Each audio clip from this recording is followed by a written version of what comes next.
তুমি ভিত্তিহীন। সে যে ভিডিও স্ক্রিনশট দিয়েছে সেগুলো আগের, এখনকার না সেগুলো। এখন আপনাদের মনে প্রশ্ন উঠতে পারে যে এই বিষয়টা কেন আসলো, সে আমাকে কেন ব্লেম দিচ্ছে।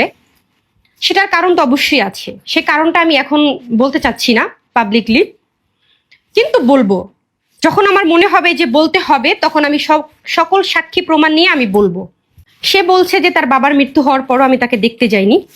তার বাবার মৃত্যু হওয়ার পর যখনই আমি জানতে পারলাম, তখনই আমার ছোট ভাই তাকে কল দিয়েছে। সে সরাসরি আমাকে হুমকি দিয়েছে আমার ছোট ভাইয়ের মাধ্যমে। তাকে বলেছে যদি আমি সেখানে যাই আমাকে সে মেরে ফেলবে। তো বুঝতেই তো পারছেন, একটা মানুষ যেখানে মারা গিয়েছে সেখানে আমি গিয়ে আসলে আরেকটা ঝামেলা করতে চাইনি বিধায় আমি যাইনি।